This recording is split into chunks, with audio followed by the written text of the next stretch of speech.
So now let's get to the main event. It's phenomenal. Welcome to the 2980 Network. You have found Open Mic Night.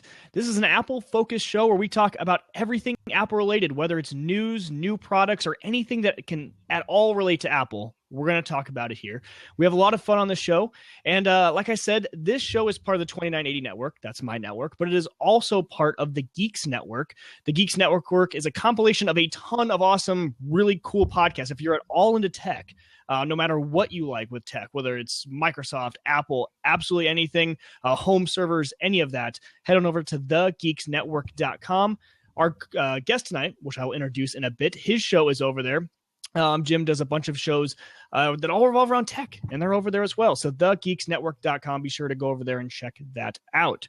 So back by popular demand, my co-host, my normal co-host, I should say, my Tuesday night / Wednesday night co-host. This is weird. We're mixing so many shows here. I'm going to say the wrong name on something. Mr. Colin Ball. Colin, it's been 2 weeks off for the break, but how was your holidays? Good times? It was good. Was home for 2 weeks, so wasn't working, which, I mean, I worked 2 of the days, but by working, I mean, I was on my computer for 2 hours. Well, I think even those of us who are in the office at all during those 2 weeks might not have been working to our fullest potential. Yeah. I mean, I might just go, and if my work's listening, I was working hard, but I don't think anyone else was. Put that out there. But yeah, it was fun. Got to see you actually out in Chicago. Hannah and I headed out there for the New Year's, and I got to hang out and go to a pretty fun party. So it was good to getting to see you out there in your home environment. That was weird being with you in Chicago, where I've never been with you in Chicago except for like once during undergrad. So it was fun. Yeah. I don't have an accent, so that didn't come out. So yeah, I didn't even know there was such thing as Chicago accent though, but our Lyft driver actually brought it up, and I had not noticed it until she started talking about it. So yeah, it was interesting. And then of course, you guys know him because I talk about him a lot. This is the renowned guy, Mr. Jim, the guy who's gotten me a Windows machine, the guy that you guys all hate because he brought me over the dark side. This is him. This is that guy. I don't know which way I have to point to him. I think the opposite way. Is it the opposite? Okay. So Mr. Jim Collison from theaverageguy.tv. Jim, how's it going? Good, Mike. Hey, thanks for having me on. It is weird having you in the driver's seat and being a passenger, on this, but looking forward to the conversation tonight and appreciate you having me on. Oh, me too. Yeah. For those of you who don't know, Jim and I are co-hosts on a different show on Jim's network. So if I all of a sudden just kind of go quiet and wait for Jim to say something, it's because that's what I'm used to doing when I'm looking at Blab, especially. So if we talk too much, is that what you're saying? No, because I'm just, I'm not the host on that show. So now we're going to switch roles tonight, and I am going to be the host. But the reason we brought Jim on, we're going to jump right into the stuff here. What I've wanted to talk about for a while, and we were kind of waiting for a good time to do this. We were talking about, when a good time to bring this up would be, is ecosystems, right? And especially after the Christmas season, after everyone's gotten their Christmas gifts, or we've all thought about things that we all put on our Christmas list, things that we wanted to buy, things that as we look into 2016, items that we wanted to get. A lot of us, we find ourselves, whether we know it or not, in a certain ecosystem. Now, it's not a surprise to anyone. I am a huge part of the Apple ecosystem. 99% of the devices I own, the technology I'm interested in, is all based around Apple. Now, the reason I want to have this conversation is because that's not necessarily a good thing, not necessarily a bad thing. It's just kind of what tends to happen sometimes. You kind of get in a groove with things, and I think you start to go with it. But I wanted to have a conversation, especially with Colin and Jim. These guys are going to be great with this conversation because I think all of us have our hands in a lot of different ecosystems, and a lot of us have done this in numerous ways, and we have to be a part of them all. Being a tech guy, right? You have to be a part. You have to know everything. You kind of have to be able to help anyone out. So we can't get too pigeonholed into a certain ecosystem, but we all have to do it. So I thought we would bring Jim on tonight. Jim is a Microsoft MVP. So the exact polar opposite of what I am, and pretty actually opposite of Colin. I think of Colin. Colin, you're probably more on the Apple side, would you say? Yeah, for the most part. I think the only Microsoft product that I own is an Xbox. That's true. And at work, I consider because you at work, you're not very restricted on your device. So you actually get you get to not play, but you get to have full access to the Windows platform and not be locked down at all. So you get to kind of use that as I would say almost as a daily driver because you do a lot of your stuff at work. And I see you using a lot of the different platforms on it and stuff like that. So you bounce around a little bit. But you're right, the Xbox, I'm glad you brought that up because I totally forgot that that's another Microsoft product that I have in my home. Yeah, and I would say when it comes to the stuff at work, I mean, for Windows, the only Windows, I mean, I don't really use that many Windows per se products. I'm really only ever using Chrome, Spotify. We use Skype as our like inner office communication, and then outside of that, I don't get the full use of Windows that I feel like a lot of people with that OS would get. Right. And you mix, I think the reason I was interested in what you do in your ecosystem, because you mix Google with a lot of your ecosystems. You bring Google into Apple, you bring Google into Windows. You use a lot of Gmail, Google Docs and stuff like that. So that's something I want to talk to you about. And especially later in the conversation, we're going to talk about ecosystems in terms of what you do when you go to your office or your work and what ecosystem you have to live in there, and then how that differs from what you do at home. So, Jim, on your side, though, you are primarily Windows, correct? Oh yeah, for the most part. I mean, I think I where you guys are Xbox though, I'm iPhone. So everything is Windows, but I'm on iPhone. And if you ask me today, like, I just had a buddy of mine, Andrew Morris, in Australia this morning. He's like, hey, he's on Android. He goes, hey, I heard through the grapevine you'd moved to the iPhone. And I'm like, oh yeah, I did. And he's like, what do you think? And I'm like, dude, it just works. Now it's just me, right? From that standpoint, but it just works for me. So yeah, I'm Windows everywhere. I have 2 Windows home servers here at the house. I run 2 Windows PCs in the house for that. I have a media center that runs our Windows Media Center that runs the family. Sarah's on Windows 10. My daughter has a Windows RT. I have a Surface Pro 3 device at home. So yeah, I'm the extreme, right? And I'm a Microsoft MVP in the Windows Experience program, so that makes sense. But I've gone Apple for the phone. So was the iPhone the first Apple product that you had, or did you have any other before that? I had an old Touch when the Touches first came out, an iPod Touch when that first came out, 07, I think is 06, 07. I was at a conference and they gave me a Touch, and I remember getting that thinking, man, this thing is pretty sweet. And at the time, it was. Like from an iPod standpoint, it was the sweetest thing out there. And I loved it. I used it for a couple years. I gave it to my daughter. I never saw it again. It was gone. She consumed that thing, and she used it for 5 years until we bought her an iPhone. Those are those entry devices that I think a majority of us started out with an iPod. It might've been our first introduction to the Apple ecosystem. Yeah. And then from there we just progressed. But nowadays you look at young kids, their intro product is the iPhone, because kids are getting iPhones so young these days. And really, they see iPod Touch sales dropping, and all the iPod sales are dropping a bit. So I think the first intro product now is the phone. So for you, maybe you had the Touch before, but the phone kind of was recently your new introduction to Apple. And then me and Colin on the other side, our first introduction to Microsoft was the Xbox. Yeah, isn't that funny the way that works? And actually, to get to the iPhone, I went Touch. I went to Palm Pre, then I went Android. Right, I thought the Palm Pre was going to be all the rage, right? I think it was all the rage. The iPhone with the Palm though, you couldn't communicate with anyone unless they had a Palm. Well, the Pre, which was the Palm Pre was the original.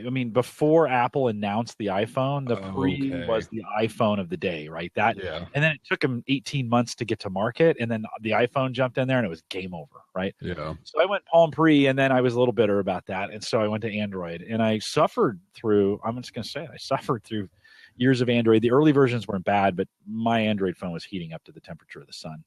The last, and I'm like, I'm done. Like, I just need a phone that works. And so I made the jump. So, it's different for everybody, Mike. As we talk about this ecosystem, we're going to piss everybody off in the process. Yes. It's different for everybody, but it's an interesting story. So, yeah. Well, I think that's going to be the underlying theme, or at least I think it should be the underlying theme of this, is that although there's all these different ecosystems, nowadays, as we've kind of gotten to the point where especially phones have become pretty standard across the board with tech specs, if you're going off that, generally pretty standard. There's still some variants, but really it's whatever works for you. And I used to, when I started this show, a year ago even, and before that, I was all about Apple. If someone asked me what phone you get, it's Apple. It's an iPhone. If someone asked me what computer, you get a Mac laptop. Hands down, no other options. And partly maybe because of being on your show and experiencing a little bit of the other side, and also just getting to this point, like I said, where tech specs are the same. That's not true anymore. And it's never been true, but I've kind of changed in the fact that it really is what works for anyone. And I think the Microsoft Xbox 2 with the 360, it wasn't as big of a deal because it was just a game console. I think they started to add in towards the end, the Netflix use and everything like that. But when you start to get the Xbox One, and I guess Colin can talk to this a little bit too, it's not just a game console anymore. And especially Colin, I think, uses it for even more than that. I mean, you use it for absolutely everything, right? Colin, it's your entire media device it's how you watch everything. It's how you consume all your media. Yeah, it's my entertainment system, which that's what they've literally marketed it as. Instead of being just a gaming console, it is the hub of for some people, it's the hub of their family room. For me, it's just the hub of everything I do. I mean, I have everything plugged into it. Netflix, Hulu. I pay for MLB TV, NHL. So instead of paying the extra packages for cable, which in the end might equate to the same price at the end of the year or the end of whatever that season might be, I would much rather be able to pick and choose what I have instead of being like, I want MLB TV, but I need to get 6 other channels along with it instead of just the one channel I want.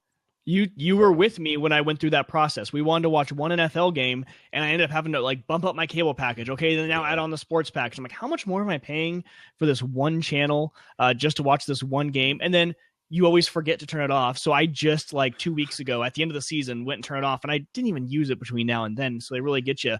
But those products like that, the Xbox has been that for me, where it gets you into that ecosystem. And then I wanted a Windows machine because I wanted to kind of do the Xbox on Windows. And I want to start, kind of having these devices that all talk to each other. But I couldn't do that because I had an Apple device. Mm-hmm. Now, a while ago, when I first started, when you and I were in college, the product that I brought to the room, it was Colin and I and 2 other guys. And we all kind of brought certain things to the room. And I was the tech guy. So the Apple TV and the Apple routers were kind of what I brought. But the Apple TV was a huge thing. But if you wanted to AirPlay, if you want to do any of that stuff, you had to have an Apple device. Now, Colin, you were the only one in the entire group of us at that time who did not have an iPhone. Now, I don't think you probably didn't notice with the AirPlay or anything like that, but you noticed it with messaging and with iMessage. Whenever you were involved in our conversations, we had to switch over to text, and it wasn't with iMessage. And that was a big deal in our university because, at least for me, I didn't get service everywhere. So not being able to send it on Wi-Fi was kind of an issue. And I know you felt that. And was it the reason that you switched over? No, the big reason that I switched over upon right before graduation was because I knew going in, not going to grad school, going right into the working world or workforce or whatever you want to call it. Going into that, I knew I wanted a phone. And I had kind of talked to my parents for a while about it, getting a phone that will work everywhere and give me the ability to communicate with people when I don't have service. So whether it be sending emails or iMessage, whatever it may be, the Wi-Fi abilities on the Android that I had, I think it was an LG MyTouch. They were it was just really minimal. So while you could have Wi-Fi on there, the Wi-Fi really didn't do what it does on an iPhone, where it can open your phone up to not miss a beat, basically. Right. So I needed a phone that would be able to work, especially because I wasn't dropping T-Mobile, which I still have T-Mobile. And with T-Mobile, there's no service in certain areas of Omaha. So T-Mobile in Omaha is terrible. Oh, it's bad. The service is bad. Yeah, you should change. I'm coming close to it because soon I'm gonna look at getting a new phone. So it was just one of those big things where the Switch wasn't so much wanting to get away from Android, but more just wanting to kind of, again, expanding the ecosystem that I already had. I had a MacBook, and I didn't have an iPad at that point, but I was going to have an iPad soon after that. It just became one of those things where the ecosystem kind of ballooned all of a sudden. It's that fluid motion between devices. I think you want, you want those things to just kind of gel together better. And when you're kind of on these different ecosystems, that was the problem back then. It still kind of is. It's that your devices aren't gelling together. You can't do everything you want to. Now, Jim, you broke the mold, but you went the opposite way. You didn't come to bring things back together. You went to iPhone and kind of broke out of your ecosystem that you were already in. Yeah, but in 2015, when I made the jump, Microsoft also made the jump onto the iPhone. And so some of the things I use, Word, Excel, those things, right? Some of the best apps slow down, Apple boy. But I think some of You the saw best me getting apps, really close to my microphone about to I talk. know you're like, some of the best apps on the iPhone are Microsoft apps right now when we think about productivity, right, from that standpoint. And so it's so for me, man, to get on the iPhone, hey, OneDrive, Word, all that stuff that I would normally use, and is actually, I think, is better on the iPhone than it was on Android from a user experience standpoint. And they're very so for similar. you, that was a big deal. So when your ecosystem opened up, that was kind of what opened the door for you. So had they not done that, would you have ever considered switching? No, I would have switched still. I got lucky, right? I got lucky at the time. Right. I never noticed any difference. I got to the iPhone and I listened to a bunch of Windows podcasts, so I knew it was coming, and that certainly influenced my decision because I'm like, well, why not? If that's one of those things where I'm typically in a Windows ecosystem, and I can get that whole thing in, because that's for work. That's what I use, right? I need that stuff for work. If I can get it on the iPhone, it's a slam dunk at that point for me. And the question would be, well, Jim, why don't you use a Windows phone? Because if you're such a Windows fanboy, great phone. I've got one hanging up here. By the way, I have all three phones in my studio, so I'm on them all different times for various reasons, just to stay current with what's going on. But no, from a day to day, I'm a Sprint customer, and Sprint does not have great Windows phones. And if they offered the 950, I might make that leap back onto it. Although I wouldn't do it quite yet. I think the Windows is getting better with the Universal Apps platform that's coming. All of a sudden, we're starting to see that app gap get shortened and shortened as we're seeing more and more companies who didn't want to develop for Windows Phone start developing for the Universal platform. And so I think you're going to see over the next 18 months that app gap that Apple, or that Apple fanboys tout. So, there's no apps. That may not be an issue 18 months from now, or less of an issue than it was before. Now, can the ecosystem really support three different, can it do Android, iPhone, and Windows Phone? Can Windows Phone is 1.3? Can it catch up? I don't know. I'm not even going to try and predict it. Well, but it was on your show. I can't remember if it was you or the other Mike that was talking that says you need that third place guy really pushing those limits. You need the competition, and that's where this ecosystem battle is so important. Right. We need Apple fanboys, we need Microsoft fanboys, and we need Google fanboys all pushing the limits, because without any of them, you're going to have one that just gets carried away, and then they're not going to innovate at all. Well, and Schoonover had a good point in the chat. Schoonover says, oddly, it's Microsoft that's doing a really good job of bridging the ecosystem gap. Like you were saying, Jim, with the apps. And I didn't think it would be them, although I didn't think it'd be Apple either. The Apple apps that they have for Windows, when you think of like the iCloud for Windows, the stuff you install on a Windows machine, are terrible. They're not that great. They don't work too well. They don't include some of the main features. You can't message. You can't use iMessage on a Windows machine at all. You can't do a lot of that stuff. But with Microsoft, I think you're going to start to see that more and more. OneDrive on an iPhone is actually really good. I mean, this is the weird thing is you're like, whoa, this actually really works. It really does back up my photos. Yeah. Now, to be fair, so does some of the Google apps when you install Google Drive, and it will do your pictures as well. And it does that pretty well, backing up your pictures, the Google stuff on an iPhone works. I'm in the Google for podcasting. I go all Google. This is the crazy thing. So we, at work, even for the podcasting I do at work, I'm in OneNote, but on the podcasting side, we do everything in Google Docs. And I need access to that at any given time. And of course, that works great on an iPhone as well. Works great on Android too. Right. Of course, but that works great on the iPhone. And so those are two major apps that aren't even associated with the platform at all, but it just works. Mike, the other reason, I mentioned my Android was heating up to the temperature of the sun. Part of that is just hardware, but part of it was the Android version, some other things. And I travel a lot, and I'd have to carry massive batteries with me on Android. It just seemed to just chew through it. And I remember the first weekend I got my iPhone, and I traveled all day. I mean, I got on a plane. I made two, I stopped in Chicago. I landed in DC. I got off. I got in a cab. I got to work. I worked all day. I got back to the hotel. Phone, like 15%. That never happened on an Android. So for me, it was like, hey, the Apple platform is really good on travel, and that's what I do a lot of. Why wouldn't I stay on that if I can get everything else that I need on that ecosystem and make it work? Right. You can't go the opposite way. Apple will not make their apps available to everyone else, but everyone's kind of coming to the Apple side, which is interesting. I wonder if it's going to end up hurting Apple in the future, because if one of these other guys takes the lead and Apple has not done that, you see everyone else doing it. And this is where, Colin, I want to ask you, Colin, you use Google all the time. and use Google products, do you use their Google apps or do you use the Apple apps to access Google information? What do you mean by use the Apple apps? Do you use Apple Mail or Gmail, or like, do you use? I mean, for my work email, I use the Apple Mail, which I actually might switch to using the Outlook app, because using the Apple Mail iPhone app, I've started to run into problems where it does not retrieve mail. And all of a sudden at the end of the day, my phone will just start buzzing and I'm like, what is going on? Like, I'm not getting a bunch of emails, and it will be emails throughout the day. It'll all of a sudden receive all of the emails that I got at work. And by all of the emails, I mean like 4. Yeah.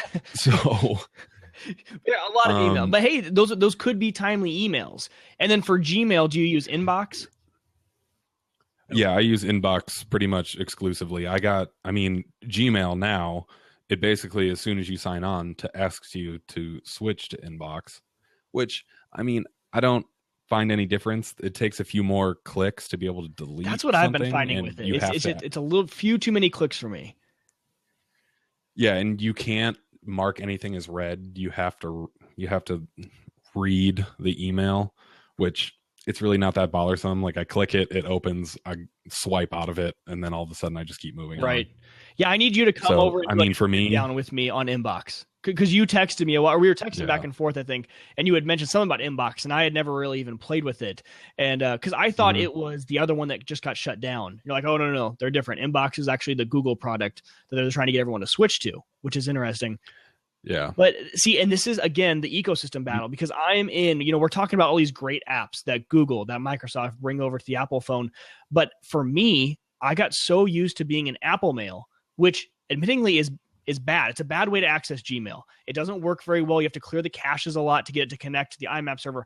But the things I love is like opening an email and then I click in a link and it opens Calendar, and Siri can access all of it because it's in Apple Mail. And there's all these interconnecting things in the iPhone that can't happen when they're part of third-party apps. Now, some of them probably have gotten better and I haven't played with them since then, but I am stuck in the Apple sense of I want all this stuff to work really well together. So I'm not willing to go out and use their native app, like native being the Google app or the Microsoft app, even though I totally should, because they would work a lot better. That's just something that I get stuck in and I don't venture out too much. But you use a lot of those products and you have much better luck with all of your stuff. Your stuff runs a lot better than mine. I have so many problems with my Apple Mail that I'm about to switch over to the native app. Which, I mean, that's kind of impressive of me. I mean, I have completely written off email on my MacBook because having it open in the background just slowed everything down. And the amount of times that I use my computer at home for email, I would much rather pick up my phone and type out some quick response or leave it until I'm at work tomorrow. Right. Or the next day. And it's just one of those things. So when it came to even on the computer using that native app, got away from it. I tried at one point the other email service, Mailbox. That was which unfortunately is now gone, which is kind of sad. Yeah, I liked them. For me, I tried using their desktop app at one point when it came out in beta, and I got, like, the way they did it was with this little virtual coin, and you dropped the coin into the bank and you were given the beta. It never worked for me. Really? It wouldn't let me download it. So that was kind of the end of me using Mailbox, and then went over to Gmail, and then Inbox came out. So for me, it just kind of was a quick succession of, here's this thing that I no longer can use because it's just not working on my computer. I'm going to move to something else. Well, and it's the whole thing too with browsers being so much more powerful now. You can access stuff in the browser almost just as quick as you could with a native app.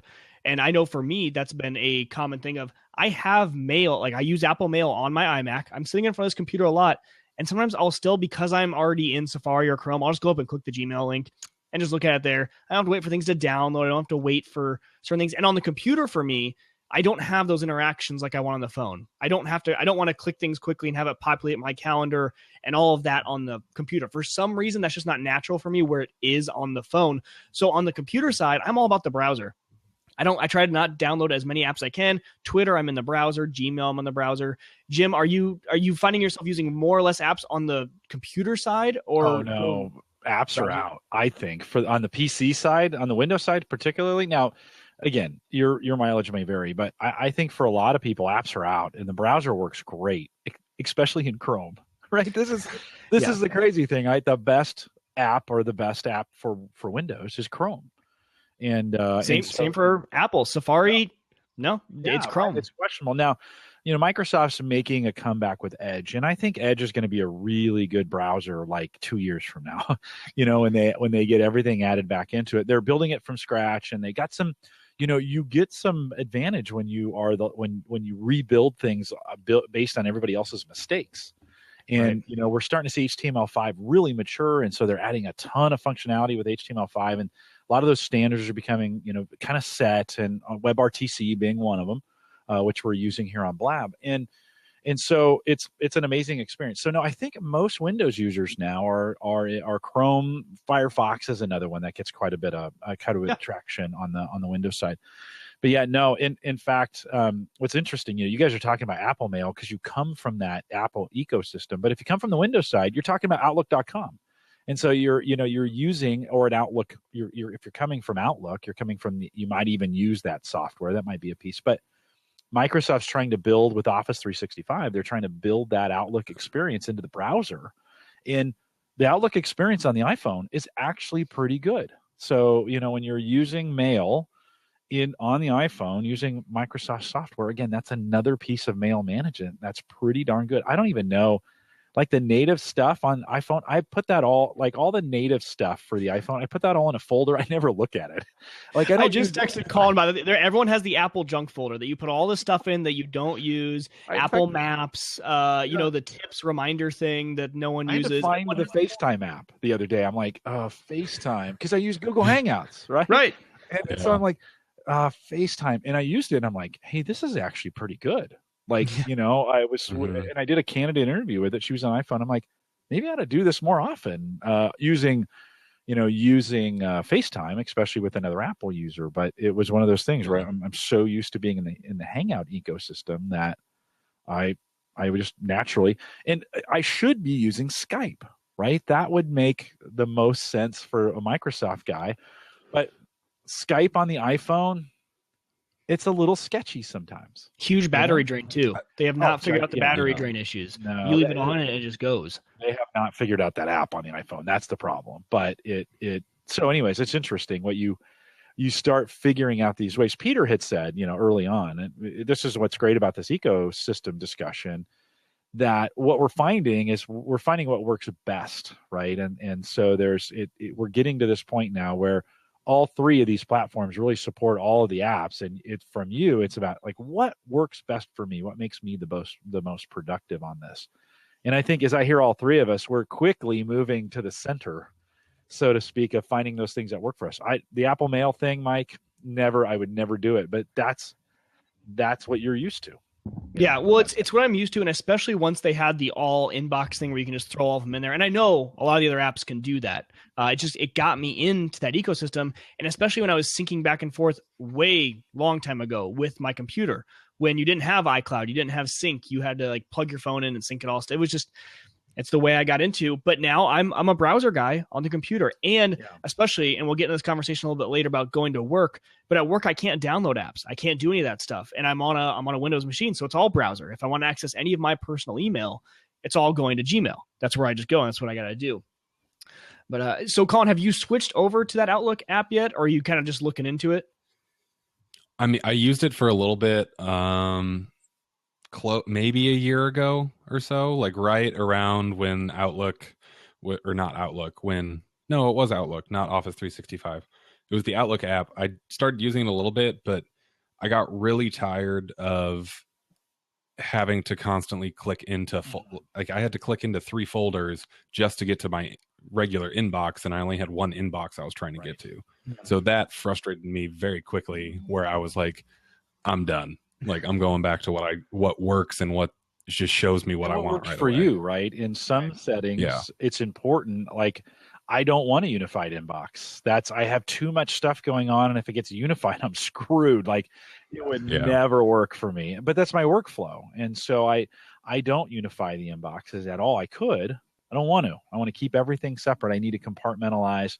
I want this email at this time because this is when I'm checking it, and I want this email at this time because I have a work email and I have a podcast email and I got a personal email and I've got a spam email and I've got like 7 or 8 different email accounts to kind of keep everything rolling. So unified inbox would be a nightmare for me.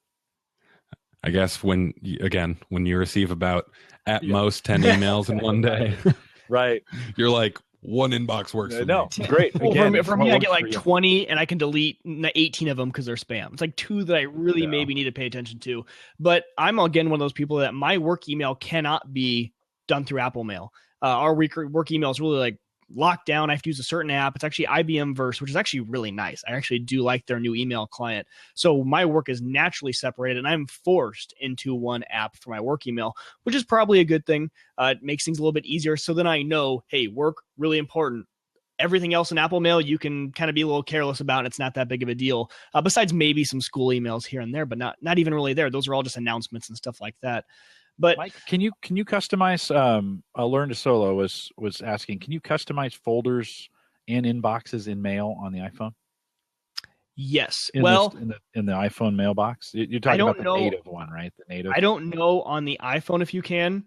And I know this gets really complicated because if you start messing with the naming conventions, IMAP can get messed up on what it thinks is that name. So IMAP looks on the server saying, hey, you told that your inbox in Mail is this inbox on the server. And if you start messing around with names, sometimes things can get out of sync. So I don't suggest it. And I don't know if you can do it on iOS. On the computer, you for sure can, but I don't know about on iOS. And there was another so Brian had a great suggestion, one that I had no idea you could do. And Colin said, I guess a reboot of the phone kind of makes it go away. But if you have that junk folder, and in mine, it's voice memos, game center, reminders, all that stuff you don't use, you can actually name that folder disappear and put it on the third screen. It'll go away. I had no idea. Kind of cool. So if it's actually stuff you don't lose. It goes away. It's not shown to you. And then apparently when you reboot your phone, it shows back up. I like Brian's comment. Who reboots their phone anyway, right? I rebooted my iPhone the first time in maybe 3 months, like yesterday. I was having some issues with it. I'm like, I wonder when the last time the other thing is I open it up and I'm like, I wonder how many windows I have open. And I just go, like, you can sit there for a while. That's one thing though, on the Apple versus kind of Android side. On Apple, it's not that big of a deal if you leave all those running because the operating system does a good job of really limiting those to what they can do when they're running in the background. It's not as much of a Wild West sort of thing as it is on Android. So it saves a little bit on the battery life when you've got those. So. Well, and Learn to Solo says I should start my iPhone once a week. What is it, a Windows phone? Come on. I shouldn't have to reboot that. Jim comes on my show and he just knows how to I would expect an iPhone to go years without having to be rebooted from all the great stuff I hear from the Apple fanboys about it. No, I don't. I only reboot it when I need to, and that's kind of worked for me. I'd expect Windows. Yeah. I mean, you want to reboot. With Windows 10 it's not as bad as it used to be, but that was the always thing with Windows when it's broken. Well, did you reboot it? Well, I don't expect that from the iPhone. Yeah. And I'm the same way with that when it comes to rebooting. I just rebooted. I think I turned off and then turned back on my phone the other day just because I felt like it was running slowly. And I was like, oh, what is this? And I turned it off and turned it back on. And all of a sudden I was like, oh, look at that. It's better. I'm only if my battery starts to drain faster than I think it should. I'll just be like, there's probably something a little out of whack. So I do it. I haven't had any problems. I mean, I've run mine. I just let it run and it's been great. And I think I'm a pretty good power user of it. I use a lot of apps on that thing for all the stuff that I need. I just I'm on my phone all day long. And it's held up. Battery life is held up.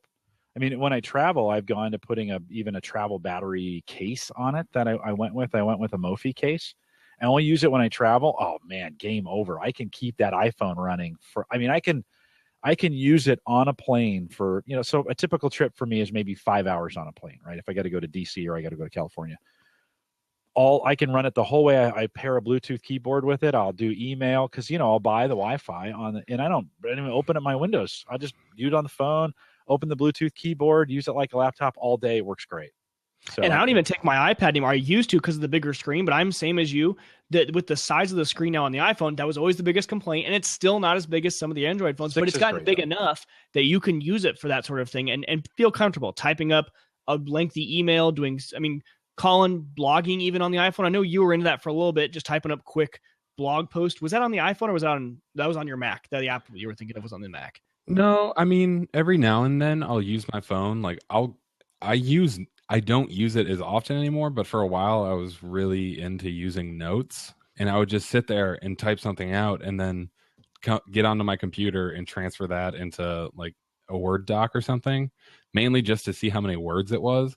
And there were times where I had written like 1,100 words on my phone quickly, it felt like, and been like, how did I do that? It's crazy how fast we can type on these things now. Mike had a good question. Before you do that, go for it. let me say real quick, just that one point. You know what Bluetooth keyboard I use to pair with my iPhone when I'm on the plane? Microsoft Bluetooth keyboard. They make a really nice. It's like this big. It's all metal. Battery life on it lasts forever. And it's what do they call that? It's a companion to the Surface one. Like this, they have a Surface mouse like this, that you can turn on. That's Bluetooth, which is really cool. So when you're traveling, off, on. Again, Microsoft somehow makes the best mouse in the industry, right? From that standpoint, it's so cool. They have a keyboard and Apple makes the worst. Can we just say this is like the worst designed mouse ever? Like who thought this was a good idea? I want to meet them. Name. It's got a cool name. But it. And I'm Kevin Schoonover will be able to give me the name in the chat room. But Microsoft makes this, and the cover comes off. It's a rubber cover. When you put the cover on, it automatically turns it off. When you pull the cover off, the cover bends to make a tent. And you can just put your phone right in it holds your phone while you're doing it, and it turns the keyboard on. And then with the iPhone, it automatically pairs via Bluetooth, and off you are with typing. So the keyboard's only this big, right? It's a mini size keyboard. But how I always think that's when I get on a plane, I'm a little embarrassed. I pull out the iPhone and then I pull out a Microsoft keyboard. But that's the epitome of what we're talking about here. Exactly what we're talking about. Those are products that work for me, and that keyboard is durable. I throw it in my backpack 24/7. It never comes out, so I always have it with me, and it gets mixed in with my laptops and the Surface and just stuff I'm throwing in there, and is super durable. I mean, I have never worried about that thing getting crushed. There's not a plastic component on the outside on it for it to break. So that's been a really good productivity tool for me when I travel. And it fits, when you think on Southwest, you're pretty much typing like this, and it works great because you can push the keyboard all the way to the end of the tray. So you get your arms out like this, and then you can put the phone right next to you and just type away. It's awesome, Mike. I can't tell you how productive I am on a plane with the iPhone and a Microsoft keyboard. Well, I've got to find a good travel keyboard. My favorite keyboard in the world is still Apple's keyboard. I love it, but it's not travel friendly. This thing does not travel well, but it's a great keyboard. But for me, I have such an old laptop now that my phone is definitely way more beefy in terms of tech specs than my laptop is. I can do way more on my phone than I can on my laptop nowadays. So if I find a good keyboard, man, that would be fantastic for travel, especially as I start to look into my future career. And if I'm traveling a lot, I'm going to have to find something like that. Microsoft Wedge. That's the key. It's called the Microsoft Wedge keyboard. And then Brian reminds me that the irony is on my Windows computer at home, guess what kind of keyboard I have? Apple. It's a Mac. Yeah. They're good. I don't know how Apple makes one of the best keyboards and the great worst podcasting. mouse. Yeah. I'm still on complaining about it. It's a great podcasting keyboard because you can't hear it. Right? I mean, I can type on this thing. But still has great travel on the keys. It's awesome. I can type that super fast. Yeah, I went out and bought a couple. I took one to work. So I'd have one in the studio when I podcast at work because it's designed and built well for that purpose. And so and I use the wired version. I don't even use the wireless one. I like the wired. I don't ever want to lose a battery in the middle of a podcast and have my keyboard not working. So I'm old school. And how many times have we been podcasting with like a new guest and like you can't type during the show because you just hear them come. They got the really big keyboard and stuff like that. Yeah, I had a college student. They like those mechanical keyboards because they game on them, right? And we were just having a show last week. I had Jeremy on Cyber Frontiers, and God, every time you would type, it sounded like a sawmill, in there. And I'm like, could we work? Well, these bad board gaming keyboards, they're just like they're great, but they're way too much again for its purpose, right? From that standpoint, it's like what's it's doing. And so for me, the best podcasting keyboard I love is just a Mac, standard Mac keyboard. It works great. Yeah. Sorry. So we'll answer a quick question from Mike. It was from a while ago. It's do you guys use followup.cc for productivity and keeping your inbox clean? And I do not. I've heard of them, but I've never given them a look. Any of you guys? No, I use delete to keep my email box clean. Delete. Yep. Massive delete. Well, Inbox Zero was a huge thing Like it still is. Yeah. Back in the when inbox, I try mailbox or whatever it was called. We have a 90-day It was retention mailbox. policy at work, and they delete after 90 days, and that's the best zero inbox. If I don't get to it, I can. What's nice in Outlook, you can have like the I haven't read it yet query. It's a predefined I haven't read this yet, and you click on that, and it brings all the emails you haven't read. Maybe every couple days I look at that just to see, but it's a matter of triage, and then I know I have stuff I've never read that's just dropping off the back end. It's like, whoop, it's gone. And right. So I use our retention policy as my zero inbox. Yeah, and there are some. I mean, I'm sure followup.cc and all of these have great rules for, when they send them, and you can mark them, hey, remind me of this in 15 minutes or tomorrow morning or something like that. For me, that's just not the way I work best. I actually don't have too many emails. I keep all my emails, but I don't. I read them all, and I have a system for it. The Google Archive actually works out pretty well for me because I know I can technically delete it and still go back and get it. So it works out okay. Yeah, I haven't used any of those. All right, so moving on to the next kind of phase of this ecosystem talk. Jim, you and Mike Howard had a fantastic conversation over on Home Gadget Geeks. So Jim's show, Home Gadget Geeks, over at theaverageguy.tv. Jim, do you know the episode number by chance of that one? The very last one you did? 243, I think. 243. So if you head over there and go to 243, they talked about it a little bit, so we won't cover it too much, but I kind of just want to bring it up, was differing ecosystems with home automation.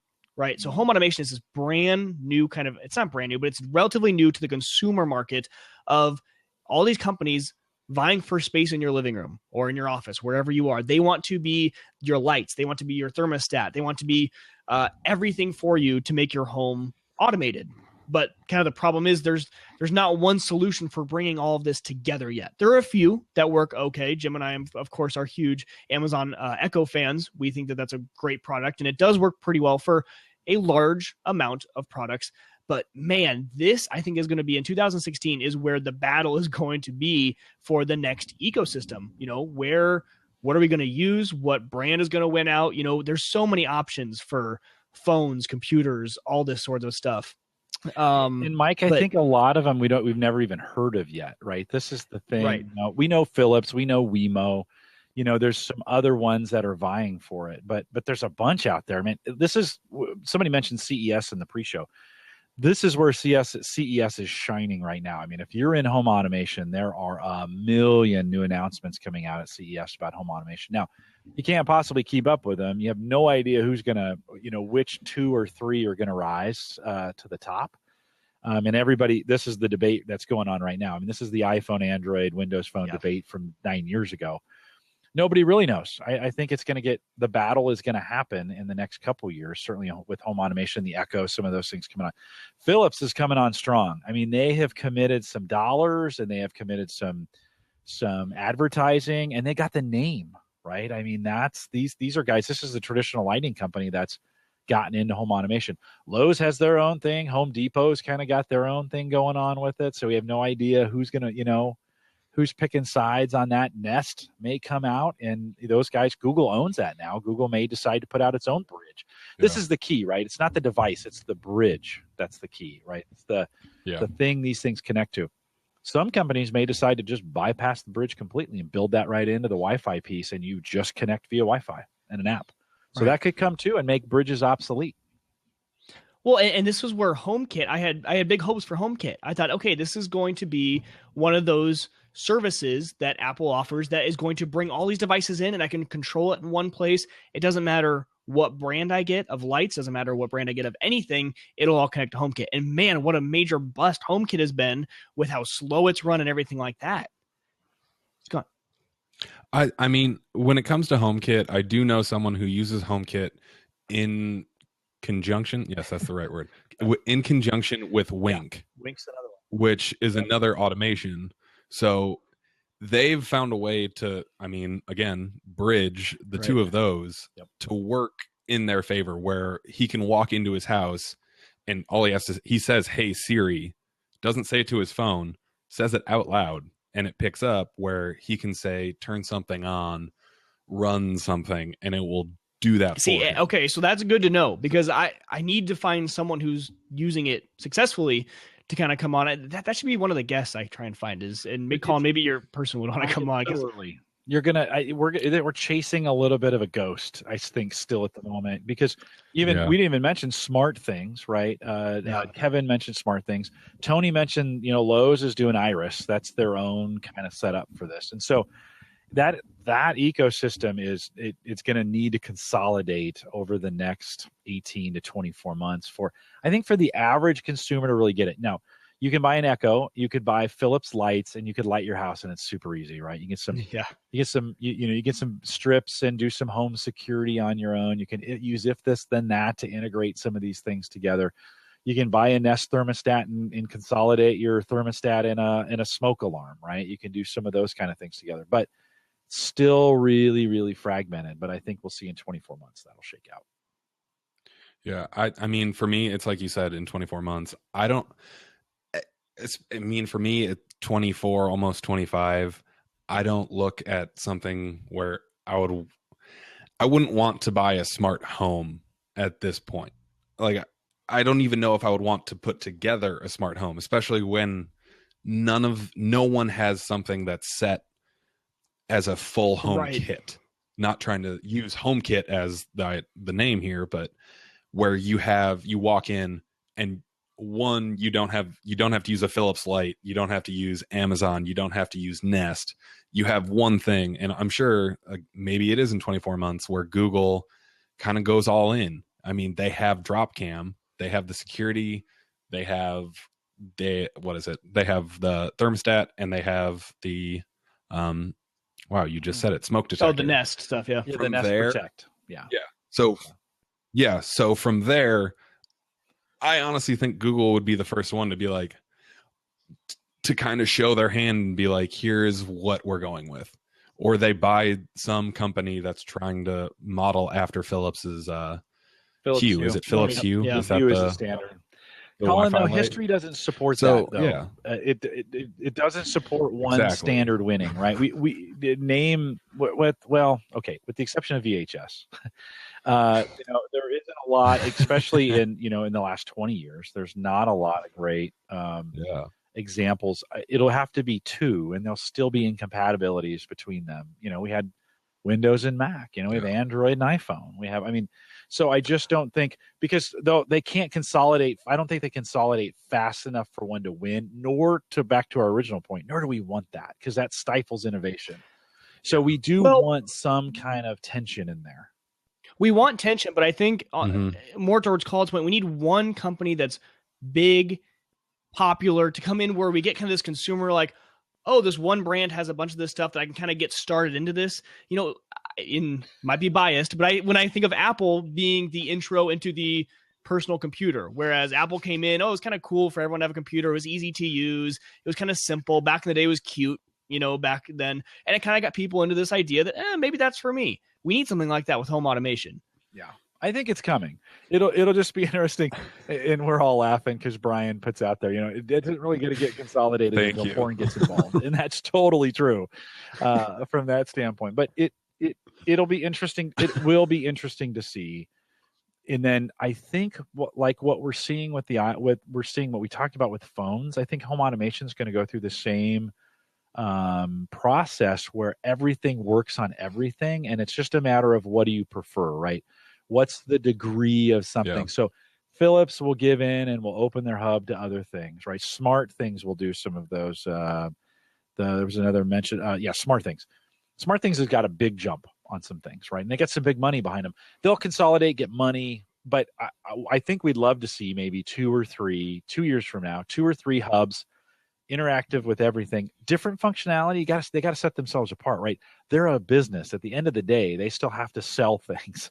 And so it has to be compelling enough to get the consumer to buy it, right? Otherwise, it doesn't work on goodwill. That never works, right? So I think that's more likely, is that we have 2 or 3 hubs that interact some way, and maybe 2. I think actually 2 years may be too aggressive on that. It may be more like 5 years to work. Think about phones. It took us 10 years to really get to the point where we have all interoperability. I'm not saying that right, but you know what I mean. Yeah. Well, it's one of those things still where I'm still surprised, where I think this stuff is just awesome, right? Tech guys, we love this thing. It's so cool. Jim, you and I with our Echoes and the lights, and it's fun for us to set all this stuff up.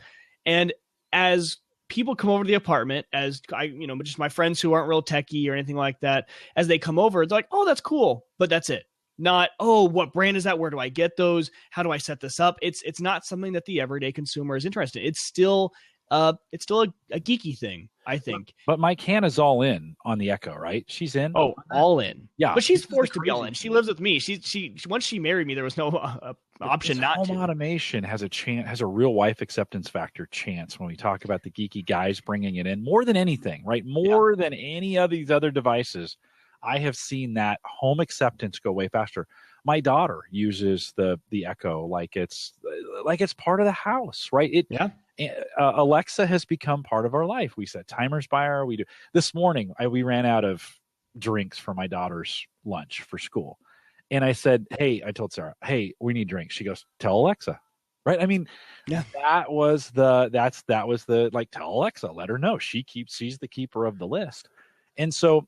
I think home automation is different when it's done right in the home, when it's accepted that way, where I think other technology, computers were still mainstream nerds for a long time, and the nerds had to fix them, right? We all spent time fixing family, and it's still that way, to be honest. Home automation, I don't think is that way. I think it's a set it and forget it, and it works. And every night we go upstairs and we say, Alexa, turn off all the lights, and they go all off in the house. And my wife is better at it than I am in knowing what to do. She's better at Alexa than I am, which is crazy. I don't know, but I just got a text at the beginning of the show from Hannah, my wife, and it said, Alexa, don't make me shut you down, with a really big frowny face. So I don't know what happened out there from the time I left the living room to came in here, but Alexa and her are having an argument in the living room. So although, yes, it's a huge wife acceptance factor. She loves it. And using it for even more than lights, like you've said, timers and all that stuff. So, to be fair, right? That's actually that wife acceptance factor is a little sexist. It's kind of more like a non-technical acceptance factor, right? Because it's that we all have those people in our family who are not technical, and we want to be sensitive to the girl geek that's out there because that they're awesome in all the things that they do. But it is accepted by the non-technical people, and I think that's the key. Yeah, totally. And it's. We'll leave it at that. We could go down a long talk about non-techies getting involved with the techie stuff. It's great because I love it. But what I was going to say was tech guys, we're used to like talking about all this really cool stuff and being used to no one listening. Like, all right, that's fine. Like, we're going to talk about all this cool stuff. But Hannah is a huge evangelist for this technology in the home. She tells everyone about it. Her parents, her sister, hey, this is really cool. Like Alexa, she can do all this crazy stuff. Her new Apple Watch loves it. Was telling everyone what it can do and all the things it does, how she can control the lights with it and everything. And it's a huge factor when non-techies start talking about stuff. That's when it's starting to get mainstream and start to catch on. I think we'll see home automation get there soon. All right, so moving on, I think we're going to kind of end the conversation with where wearables fit into the whole ecosystem market, because we kind of saw the ecosystem of phones and computers mature a little bit. It's gonna go someplace in the future anyway. It's going to move on, but for right now, it's matured a little bit, and now wearables are kind of the new great thing, and all the companies are racing to have the best one because we haven't seen it yet. For sure. We're still in the very early stages of wearables. We'll just get that out and say right now, none of these are perfect. None of them are great, but they're decent products and they're good stuff. So I know we've all used wearables at some point. Colin, you were actually the very first person I knew that had any sort of tracking wearable device. Mm-hmm. I had the Nike Fuel Band. What was it called? Fit Band? Mm-hmm. Yeah. Fuel Band. It's been broken for 7 months, so I no longer wear it. It has a year-long warranty, but the battery on it eventually starts dying right around month 10. Well, they fired that whole team, right? So Nike said, we're done, we're getting out, and have let everybody go. Yeah. So, like, at this point, unless I'm getting an Apple Watch or something, which at this point it would have to be an Apple Watch, seeing as how I have an iPhone. But, it's just one of those things. To me, while I wore it, I loved it. Sure, kind of understanding what it was telling me was a little bit difficult, but it was nice. I kind of knew where, like, how far a mile was in terms of fuel points for the Fuel Band. It was right around like 2,000 fuel points meant you had walked a mile or run a mile. So while it's really sad that 2,000 was my like you hit your goal. For a while, that was a good goal. Yeah. And then like I started bumping it up near the end of it, but then once it died, I could charge it today and it would last 12 hours. It would last from the time that I take it off in the morning to when I come home at night. And then I would have But to that put it was back one of on the charger. first widely accepted wearable devices, and it was kind of cool. Now, I think to your point, it was kind of where Nike went wrong, was to have their own metric for measuring this sort of stuff, fuel points. It was very hard to relate that to anything. Anyone without a fuel band, you couldn't talk to. If I was tracking steps and you were tracking fuel, you'd be like, well, it's kind of like this, but you couldn't have those conversations. So I think that might have been part of the reason that didn't take off as much, but it was still really cool. Like, I was really jealous of your fuel band that you had something that tracked you, and it also had a watch on it. It can do some stuff. Like, I thought that was really cool. And I think that's Fitbit, though, didn't we? In that era where the Fitbit was out at that point, wasn't it? It wasn't the only. I can't remember. See, I think it was Fitbit. There was one other that was out too. I can't remember what it was called, but Fitbit was out. But Fitbit hadn't yet come out with the one that has a watch on it. It was the wearable. It was a little bit. There was the wearable. Jawbone Up too. Yeah, I think, it was the other one. Yeah. Jawbone. Thank you. So we had this kind of first era. I would call those the first generation, right? Trackers and stuff like that. And then we really moved into, we saw Android Wear devices. And I'm really bad with all the Android wearables and what their names are. But anyway, Android, Google got on board. They all started coming out with great products. Samsung had some great wearables, still do. They started coming. And then the Apple Watch came. No. And then the Microsoft band came. The band came first. Yeah. Band came first. And then, right. And then later we see the Apple Watch. And then Microsoft actually vastly improves their band, comes out with band 2 a month ago, 2 months ago. Yeah, no, it came out right before Summit. So yeah, end of October, right? Early November. Yeah, and these things just complicate the whole ecosystem matter because, number one, there's a few of them, Apple Watch being the most notable, that only work in their ecosystem, right? You can't have an Android phone and wear an Apple Watch. They just don't work. You can't use them to their full capacity. Now, you can go the opposite way. You can use some Android Wear watches with an Apple iPhone. You can use Fitbit.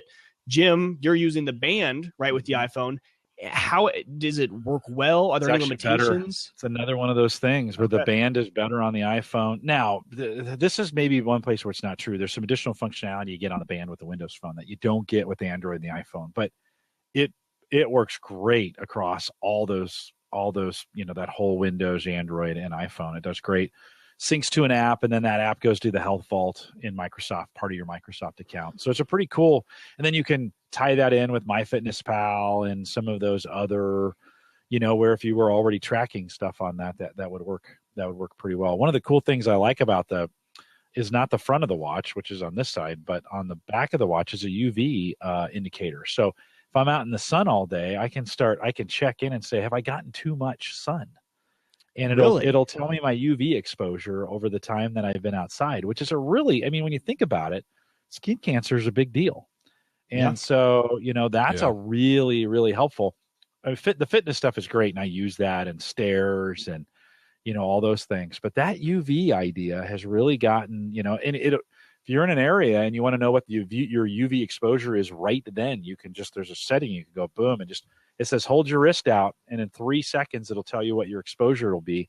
And you can kind of figure out how long you should be outside before you should seek some shade. Some areas. Well, and there's a lot of people that have to pay a lot of attention to that too. If skin cancer runs in your family, that's something you got to be really careful about, especially if you're an outdoorsy person, you're from Omaha like we are, and you go on vacation to Mexico and you're a runner, you want to go outside. Hey, I might not be able to do my full 3-4 hour run out because, it's something I have to be careful of. So the more monitors, the better. The more things you can gauge with these wearables. I think that's where you get to see a huge benefit on these wearables. So I just got the Apple Watch, and I won't go into too much detail about the whole thing. Everyone knows by now. It's a whole nother show. But just the basics. The thing I loved about how well it gelled with the iPhone on my trip to Chicago. So my wife and I went to Chicago. We got these right before we went, and we used them for absolutely everything. We paid for concessions at the game with them. All of our boarding passes for all of our flights were right on the watch, and on the watch enough that you don't even need to open up the phone and then launch it and send it to the iPhone or send it to the watch. You can just open it up. There's an app for it, or it's in your wallet, things like that. Is that Passport or Wallet that are doing that for you? So you can do either. American and United both have apps that can just native apps that run on the watch, cool. Or you can just put it in your wallet. pop up your wallet and they're also there. So we used both. I was kind of playing around with all of them, seeing which one worked the best. I was surprised at how well TSA has adapted to it. Oh, here's my watch. I was expecting like we don't really know what to do with that thing. Like, what do you do with it? Why are you showing me your wrist? But it was all pretty easy. Yeah, just tap it right here. Okay, cool. You just tap it on. So for traveling, it was really cool. And having NFC, I used Apple Pay more now that I have the Apple Watch than I ever did before.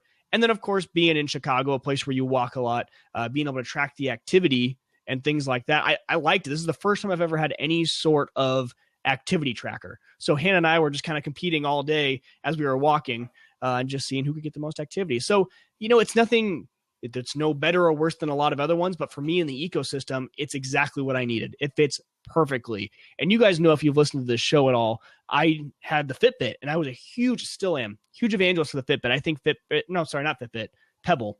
Yeah, Pebble has done it right.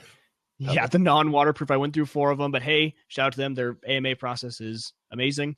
Or not AMA, RMA. RMA, right? yeah. RMA, not AMA.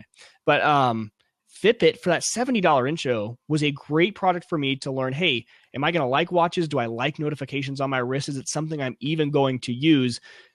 Decided, yep, it's something I really like, but I wanted more from it. I wanted to be able to interact more, and the Apple Watch was a great step up. So I think as we go forward, these wearables are going to play a bigger part in ecosystems. I don't think they have played a huge role yet, mainly because a lot of them you can use on different devices and you can go anywhere. Colin, you said if you did pick one, it would be the Apple Watch, or would you consider Fitbit or any of the other kind of options out there?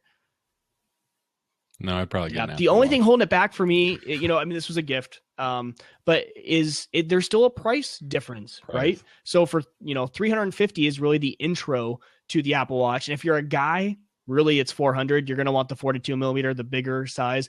$400 is a lot when you have these Pebbles and Fitbits and stuff like that do almost as much, not everything, but almost as much for less. It comes down to what you want and what you like. Let's be real. You're going to get 2 years out of that watch, Mike. And then right. Right. And so you think, I thought the same thing, the band is $250. Now you can get it for $199 if you watch carefully buying it. I think it's a great deal, but it's a 2-year watch, and it's not going to be one of those things that I'm going to hold on to. It's not something you pass down to your grandkids, like they used to be. No, I think maybe 3 if you're lucky. And by the way, I don't anticipate the mechanics inside it lasting more than 3 years. And so I just don't think that they're not built that way. It's not that era of a, insert the name of an expensive watch, like a $650 watch. You spend $600 or $1,000 on a real watch, that thing's going to last forever. Right. That's an heirloom you'll pass down. Not so much on the Apple Watch, right? You can easily spend $650 on an Apple Watch. That's going to get you 2 years. I think that's crazy right now. I think that's when they'll drop the price. I think we'll start to see in the next 2 generations, they're going to realize that. And I think I would love to see sales figures. I mean, have we seen sales figures for Apple Sport Watch and Edition? Because they released them at the quarter when everyone said that Apple Watch was a flop, but it really was. I think everyone's waiting for generation version 2. Yeah. Yep. Yeah. Version 2 will be a big thing. I had to wait for V2 on the band. V1 came out. I'm like, no. It was like a Fitbit hybrid. It was really thick. It was flat. It was ugly. I'm like, no. Yeah. And I said, I want these differences. And sure enough, in V2, everything I wanted had changed. They listened to me. It was crazy. And so I was like, well, shoot, I said I was going to buy it, so I had to get it. And And I started go for it. I was going to say, in reality, I would much rather own a real ticking wristwatch rather than an Apple Watch, because for me, as much as I'm immersed in technology and as much as I love it, there are so many times that I'm just like, I pull back so far from it. And I mean, Mike can attest to it, and so can a lot of our friends, where it's people will be texting and all of a sudden everyone's like, where's Colin? And it's like, no, I'm looking at my phone. Right now I'm like, I'm not answering. Like, I want to do anything other than, again, looking at my computer all day at work. I get really tired of screens eventually, where I'm like, I'm going to do anything else. See, and for me, I would much rather spend the money on a current gen, whatever it is, Apple Watch, something like that. It's just the way I am. I would love it. I'm not a huge collector of like, fine things or things like that. I don't keep things around, even old phones. I'm just, hey, get it out of here, sell it, what's the newest one, trade them in, trade them out. When it comes to technology, that's what I like to do. So for me, it was perfect, but it's another one of those things. It's what works for you. And and I guarantee this thing would confuse a lot of people rather than help them. It does take a little bit to get used to. It'll do weird things at sometimes. If you're not used to it, or if you don't know what you're doing, it can be confusing. They're not for everyone yet. Some people, like, I would never get my grandfather an Apple Watch. He loves his new iPod Touch. We just got him into one of those, and he thinks it's the best thing in the world because he can check his stock prices from anywhere, and he thinks that's awesome. But an Apple Watch would not be his thing. He loves his traditional watch. So anything else on the ecosystem front, guys? No, I think it's a good discussion. Yeah. I really do. And I think we live in a great era of gadgets that, that's why we have Home Gadget Geeks, right? That show, we'll do 900 episodes on Home Gadget Geeks because it never gets old. But I think we live in a great era. And it's funny to see the walls come down in between these, where it used to be I'm Apple only, I'm Android only, I'm Windows only. And just tonight, we kind of proved, like, man, it not only doesn't have to be that way, but I think a lot of people are moving in the direction to mix those ecosystems into ways. Again, at the end of the day, I think it's very important that we measure these things based on how productive they make us. That's what they're supposed to be, right? They're not holy war devices. They're meant to be a production or productivity devices. And so what makes you the most productive on that? For me, I like these smooth touch keyboards, but my kids like the mechanical ones for the gaming. And so the great thing is they all exist out there, and you can get out there and get what you need and mix and match those things to make you the most productive person that you can be. So I encourage you. I love fanboys, and I'm one, and you're one, Mike. I think still at the end of the day, I'm the Windows guy and you're the Apple guy. And that's why it works so well on Home Gadget Geeks. But at the end of the day, it's really about what makes you the most productive. Exactly. Perfectly wrapped up. Man, I love it when a guest or a co-host brings in the wrapping up. That's awesome. Are we going to do some post-show? Yes, we for sure are. Yeah, so stick around. If you're watching on the live on Blab, stick around because we're not ending this. We're just ending the podcast version. And we're going to stick around, have some more conversation, and answer some tech questions. Maybe rapid-fire questions. Right? Yeah, maybe this would be awesome. The time if you guys want to just throw, because there have been some questions, we've ignored them just because we were trying to keep some continuity for the recorded part of the show. But if you want to rapid-fire some questions, and maybe we do a lightning round. Yep. And as we bring this in for a close, I will also mention, if you guys weren't joining us live, if you weren't joining us for some reason, if you're just listening to the recorded episode, which is most of you just listen to the recorded podcast version, we are live on Tuesdays or Wednesday nights. We'll try and get the schedule locked down, but just go follow me at Wieger Tech, WIEGER Tech on Twitter. And I will usually post whenever we're going to be live on Tuesday or Wednesday. And I like Blab. Blab worked out pretty well tonight. So usually it'll be a Blab link, or 2980network.com/live. The Blab will always be there. Although Jim has suggested, and I do too, Blab in full screen is much better than watching it embedded in our browser. But 2980network.com/live is where you can find it. And as we wrap this up, if you want any information on the show notes, anything, subscription links, 2980network.com is where you can find it, /subscribe. And you can find all the subscription links, iTunes, Spreaker, all of them, everything over there. So we can find all the subscription links. And big thank you to WLMNradio.com. I want to mention that again this week. They're coming back from their break, which is really cool. So they air our stuff. They rerun it on their system. Love Roger and everyone over there. They're doing a big facelift on their site soon. It'll be awesome. They're doing a lot of really cool stuff. They got a whole new lineup for this year too. I just talked to Roger over there, and he just signed a bunch of new shows that are really good. So WLMNradio.com. Big thank you to them. And like I said, Wieger Tech on Twitter. Colin is at Colin_ball13. Only one L in Colin. Always got to mention that. Jim, where can we find all your stuff? At theaverageguy.tv. I'm a big fan of that stuff, especially the Home Gadget Show. I hear your co-host is pretty The co-host is lights out. Just dynamite. That guy. I love Colin's reaction to my shameless self-promotion is priceless. Gotta love it. Awesome. See, and that's why you got to come out and join the live show. Yeah, if you're not watching the live show, you miss little nuances like that. So come out and join us live. But we will see you guys next week. Until we do, tech on.